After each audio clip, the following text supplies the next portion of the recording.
Bismillahirrahmanirrahim. Assalamualaikum warahmatullahi wabarakatuh. Innal hamdalillah nahmaduhu ta'ala wa nashkuruhu wa natubu ilaih wa na'udzu billahi min syururi anfusina wa min sayyiati a'malina. May yahdihillahu fala mudhillalah wa may yudlil fala hadiyalah.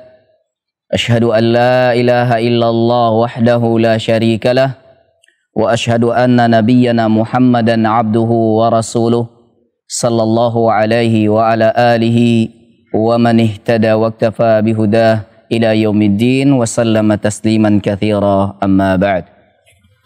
Fa ya ikhwatal iman ma'asyiral muslimin ittaqullaha haqqa taqwa. Qala Allahu azza wa jalla ya ayyuhalladzina amanu taqullaha haqqa tuqatih wa la tamutunna illa wa antum muslimun. ثم أما بعد واعلموا أن خير الكلام كلام الله وخير الهدى هدى النبي صلى الله عليه وسلم وشر الأمور محدثاتها وكل محدثة بدعة وكل بدعة ضلالة وكل ضلالة في النار وعياذ بالله. Ma'asyiral muslimin yang dirahmati Allah Subhanahu wa taala, pada hari ini Selasa tanggal 5 Ramadan 1441 Hijriah bertepatan pada tanggal 28 April 2020 Masehi. Alhamdulillah, dengan rahmat dan karunia Allah Subhanahu wa taala kita dapat melanjutkan yaitu menunaikan puasa wajib Ramadan hari yang kelima. Mudah-mudahan Allah Subhanahu wa taala menerima ketaatan, peribadatan dan ketakwaan kita dan diterimanya sebagai timbangan kebaikan bagi kita di akhirat kelak. Ma'asyiral muslimin, semoga juga Allah Subhanahu wa taala memperhitung setiap amalan-amalan kita, setiap langkah, setiap niat dan setiap upaya kita melakukan ibadah. Semoga Allah Subhanahu wa taala melipat gandakan dengan kemuliaan bulan yang penuh keberkahan ini. Dan juga termasuk orang-orang yang mendapatkan janji Allah Subhanahu wa taala dalam firman-Nya, man jaa bil hasanati falahu asyru amsalihha wa man jaa bis sayyiati fala yujza illa mithlaha. Barang siapa yang melakukan kebaikan, maka Allah Subhanahu wa taala memberikan ganjaran satu kebaikan tersebut 10 kali lipat kebaikan. Dan barang siapa yang melakukan keburukan, tidaklah Allah membalasinya, melainkan hanyalah satu keburukan pula. Kaum muslimin yang dirahmati Allah Subhanahu wa taala, kita lanjutkan membaca kitab Al-Mukhtasar Al-Fiqhi karya daripada Fadilatul Syekh Saleh Ibn Fauzan bin Abdullahi Ali Fauzan hafizahullahu ta'ala. Kita lanjutkan pada bab fi bad'i siyamil yaumi wa nihayati. Babun, itu bab pembahasan tentang memulai puasa setiap hari dan berakhirnya. Beliau hafizahullahu ta'ala membawakan sebuah firman Allah Subhanahu wa ta'ala di dalam surat Al-Baqarah di ayat 187. A'udzu billahi minasyaitonir rajim. Uhilla lakum lailatas siyamir rafathu ila nisaikum hunna libasul lakum wa antum libasul lahun. Alimallahu annakum kuntum takhtanuna anfusakum fataba 'alaikum wa afa ankum fal'ana bashiruhunna wabtaghu ma kataballahu lakum وَكُلُوا وَاشْرَبُوا حَتَّى يَتَبَيَّنَ لَكُمُ الْخَيْطُ الْأَبْيَضُ مِنَ الْخَيْطِ الْأَسْوَدِ مِنَ الْفَجْرِ ثُمَّ أَتِمُّوا الصِّيَامَ إِلَى اللَّيْلِ. Uhilla lakum lailatas siyam. Allah Ta'ala berfirman, diperbolehkan bagi kalian pada malam puasa, yaitu puasa Ramadan, untuk mendatangi istri-istri kalian, di mana mereka adalah pakaian bagi kalian dan kalian adalah pakaian bagi mereka. Allah mengetahui bahwasanya kalian tidaklah mampu menahan diri kalian lalu Allah Subhanahu wa taala menerima taubat kalian dan memaafkan kalian. Maka sekarang gaulilah mereka, yaitu istri-istri kalian, dan carilah atau lakukanlah apa yang telah ditetapkan oleh Allah Subhanahu wa taala bagi kalian, dan makan dan minumlah hingga tampak jelas bagi kalian benang putih daripada benang hitam di waktu fajar. Thumma atimmus siyama ilal lail, kemudian sempurnakanlah puasa hingga malam hari. Kaum muslimin yang dirahmati Allah Subhanahu wa taala, sesuai dengan bab di atas, beliau membawakan ayat sebagai bentuk keterangan dan rincian daripada bab yang telah dicantumkan oleh beliau dalam kitabnya ini, di mana beliau hafizahullahu taala sangatlah bijak melihat permasalahan ini, dan dengan kepakarannya dan juga keilmiahan dan ilmu beliau, sehingga beliau mendatangkan ayat untuk menjelaskan dari permasalahan bab yang telah dikemukakan oleh beliau di dalam bukunya sendiri. Di mana pada ayat yang mulia ini dijelaskan oleh Allah Subhanahu wa taala secara ringkas tentang permulaan daripada puasa dan berakhirnya puasa. Permulaan daripada puasa dan berakhirnya puasa, sebagaimana tertera dalam firman Allah Subhanahu wa taala, makan dan minumlah kalian hingga tertampak jelas bagi kalian benang putih, perbedaan benang putih dan benang hitam di waktu fajar. Ini menandakan adalah permulaan daripada puasa, mulai menahannya seseorang setiap hari atau mulainya seseorang berpuasa setiap harinya di bulan Ramadan. Thumma atimmus siyama ilal lail, kemudian sempurnakanlah puasa tersebut hingga malam hari. Ini menunjukkan batas akhir daripada menahan atau berpuasanya seseorang di siang hari. Imam Ibnu Katsir menjelaskan firman Allah Subhanahu wa taala yang mulia ini karena di dalamnya terdapat riwayat yang memperjelas permasalahan mengapa ayat ini diturunkan oleh Allah Subhanahu wa taala. Beliau membawakan tafsir daripada Imam Ibnu Katsir rahimallahu taala, hadhihi rukhsatun minallahi taala lil muslimin. Ayat yang mulia ini merupakan keringanan bagi kaum muslimin. Lalu tentunya kita bertanya, mengapa disebut keringanan? Mengapa ayat ini disebut keringanan bagi kaum muslimin? Di sini ada riwayat atau ada sejarah turunnya ayat ini, sehingga tampak jelas mengapa Allah Subhanahu wa taala menurunkan ayat ini menjadi keringanan dan rahmat bagi kaum muslimin. Kata beliau rahimahullahu taala, wa raf'un lima kana alaihi al-amru fi ibtida'il Islam. Imam Ibnu Katsir mengungkapkan keringanan di dalam ayat ini adalah dalam rangka mengangkat perkara yang telah diwajibkan pada pertama kali Islam, yaitu perkara atau kewajiban yang awal-awal Islam, yaitu ditetapkan oleh Allah Subhanahu wa taala. Apa dia? Fa innahu kana idza aftara ahaduhum, apabila mereka telah berbuka, salah seorang mereka, innama yahillu lahul aklu wasyurbu wal jima'u ila salatil lail aw yanamu qabla dhalik. Bahwasanya setelah mereka berbuka hanya diperbolehkan makan dan minum serta mendatangi atau menggauli istrinya hingga salat Isya, atau di antara mereka ada yang tidur sebelumnya.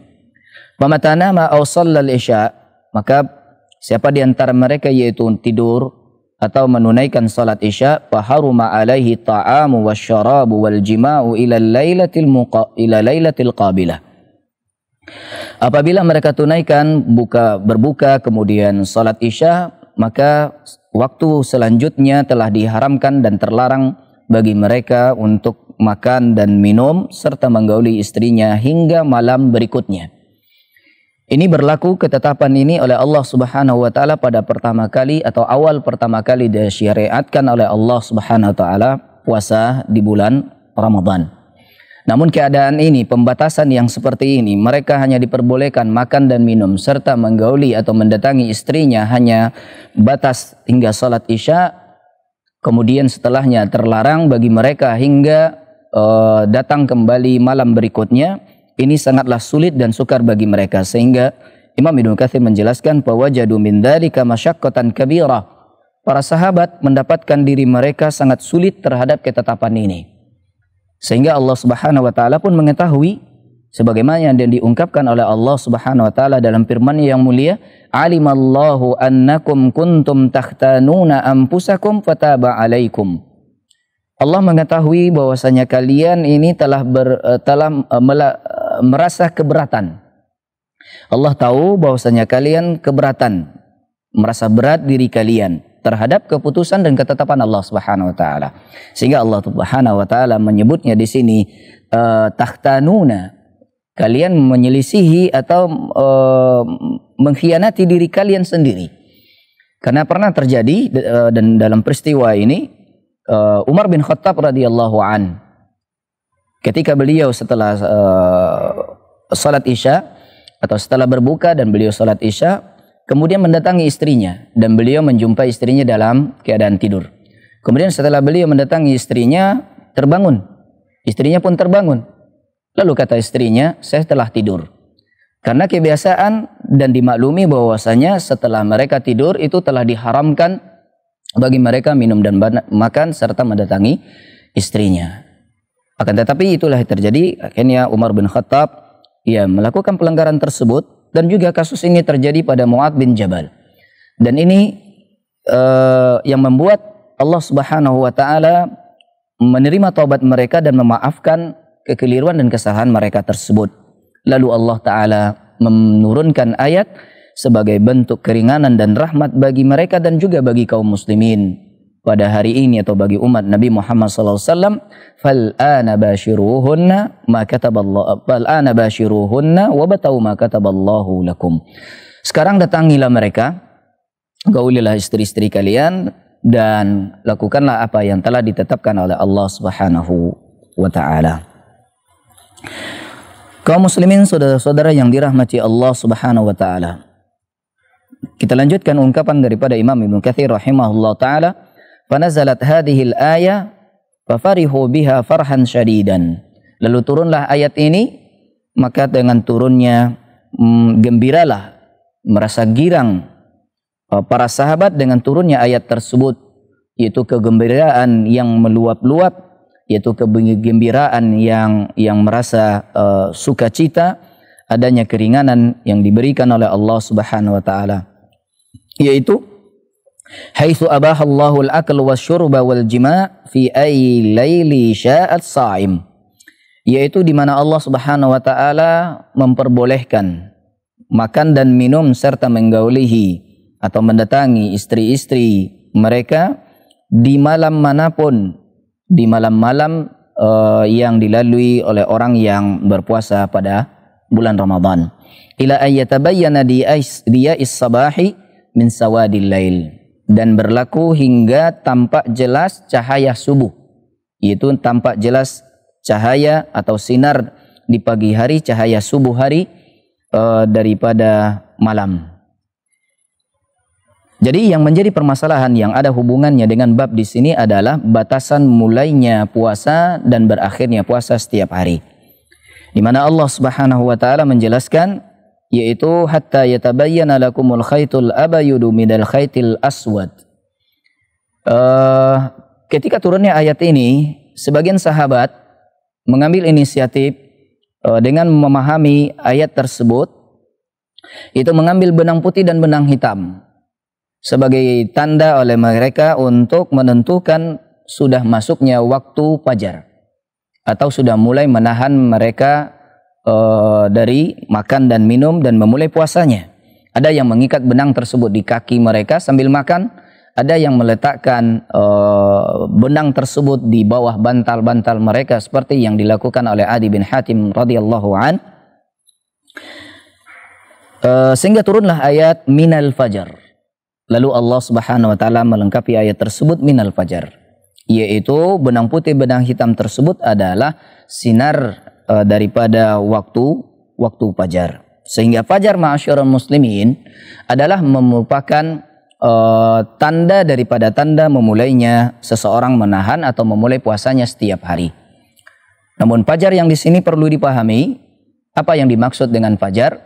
Fajar itu adalah sinar putih yang agak kemerahan di ufuk timur. Nah, itulah yang disebut dengan fajar, yang mana fajar tersebut disebut dengan fajar shadiq. Fajar terbagi dua. Sedangkan fajar kadhib adalah adanya garis putih atau sinar putih dan masih tampak di sebelah ufuk timur, perbedaan antara gelapnya malam dan akan munculnya terang atau siang, akan munculnya siang hari. Maka garis putih yang di bawah warna sisa-sisa daripada malam tersebut, ini adalah fajar yang masih diperbolehkan bagi seorang makan dan minum, namun terlarang baginya untuk melaksanakan salat subuh. Kemudian setelah bersinarnya, sinar tersebut semakin meluas dan lebih mendominasi daripada gelapnya malam, itulah yang disebut dengan fajar shadiq, dan ini adalah saat-saat mulai menahannya bagi seseorang dan memulai puasanya. Dan ketika itu dilarang bagi mereka makan dan minum dan menggauli istrinya. Kemudian telah diperbolehkan bagi mereka untuk melaksanakan salat. Kaum muslimin yang dirahmati Allah Subhanahu wa taala. Allah Subhanahu wa taala memang tidak merinci di sini bentuk dan batas-batas daripada fajar tersebut. Bentuk serta batasan-batasan dari fajar tersebut. Fajar tersebut terdapat di ufuk. Namun kita perlu juga memahami apa itu ufuk. Sebab ketika kita hendak mengamalkan suatu hukum atau suatu ketentuan, maka terlebih dahulu kita memahami ketentuan-ketentuannya daripada hukum tersebut. Barulah kita dapat mengamalkan secara benar dan juga akan diterima oleh Allah Subhanahu wa taala. Nah, ufuk ada kalanya ufuk tersebut berbagai macam atau berbagai bentuk, sebagai bentuk standar daripada ufuk bagi orang yang memakai standar ufuk tersebut adalah tempat terbitnya fajar, di mana seseorang menjadikan waktu bermulanya dia berpuasa. Jika seandainya yang tinggal dia di kepulauan atau di pinggir pantai, maka ufuk bagi mereka adalah garis pantai, garis daripada permukaan laut. Garis yang terlihat dari kejauhan daripada permukaan laut, itulah ufuk bagi mereka. Dan ada lagi yang tinggal di dataran tinggi, maka ufuk bagi mereka adalah permukaan tinggi tersebut, dataran yang paling tinggi. Kemudian ada yang tinggal di daratan, maka ufuk bagi mereka adalah permukaan bumi. Kemudian yang tinggal di pegunungan, maka gunung itulah yang menjadi batasan ufuk bagi mereka. Namun janganlah dicerna kembali ketika matahari tersebut muncul atau bersinar di balik bukit misalnya. Lalu dikatakan atau dipahami ini adalah waktu bagi orang yang di sebalik bukit. Tidak. Belum termasuk bagi orang yang masih gelap di sebelahnya. Ini adalah tanatu' atau takalluf dalam beragama, yaitu membebani diri dalam beragama. Ketika telah diyakini bahwasanya di ufuk tersebut sebagai standar dan lazimnya diyakini dan dimaklumi bahwasanya cahaya yang terlihat di ufuk timur adalah merupakan cahaya fajar, masuknya waktu salat, maka itu juga pun akan menjadi patokan untuk mulainya berpuasa. Muncul permasalahan ma'asyiral muslimin ketika fajar sebagaimana yang dijelaskan oleh Allah dalam firman-Nya sebagai standar dan permulaan daripada kita berpuasa. Sementara di hadis yang lain, yaitu Nabi SAW menjadikan adzan Ummi bin Maktum sebagai standar bermulanya seseorang berpuasa. Betul bahwasanya adzannya Ummi Maktum adalah bersesuaian dan sejalan dengan waktu syar'i. Sedangkan waktu kita sekarang ini adalah waktu falaki, yaitu waktu yang berstandarkan ilmu falak, sehingga terjadi kekeliruan dalam kita memulai menahan berpuasa atau memulai puasa setiap hari. Maka dalam hal ini dapat kita kumpulkan permasalahan ini sehingga menjadi standar bagi kita, yaitu di mana adzan adalah sebagai waktu masuknya salat subuh, maka adzan itu sendiri adalah sebagai standar atau pedoman untuk dijadikan awal daripada mulai menahannya seseorang. Lalu berapa menit juga dijelaskan oleh Rasulullah SAW, yaitu kadar 50 ayat dibaca seseorang sebelum adzan dikumandangkan, itu adalah kadar batas waktu mulainya seseorang menahan. Sekalipun adzan kita sekarang ini adalah adzan yang bukan sesuaian dengan waktu syar'i, akan tetapi adalah waktu falaki berdasarkan ilmu falak, maka adzanlah yang menjadi patokan untuk kita mulai menahan, atau beberapa saat bagi kita mulai menahan. Adapun adanya imsakiyah, adanya serinai, adanya tabuk dan lain sebagainya, boleh jadi ini adalah sebagai indikator untuk atau tanda daripada tanda sekian menit sebelum ditunaikan atau dikumandangkan adzan. Ini adalah untuk kehati-hatian bagi seseorang mulai menahannya pada setiap harinya. Ya, demikianlah ma'asyiral muslimin yang dirahmati Allah Subhanahu wa taala. Nanti akan kita lanjutkan keterangan sebagaimana yang dijelaskan oleh beliau hafizahullah taala dalam kitabnya ini tentang rincian waktu-waktu berpuasa dan juga waktu-waktu berbuka. Namun kali ini demikian yang dapat kami sampaikan, dan saya sudahi. Subhanakallahumma bihamdik asyhadu an la ilaha illa anta astaghfiruka wa atubu ilaik. Wassalamualaikum warahmatullahi wabarakatuh.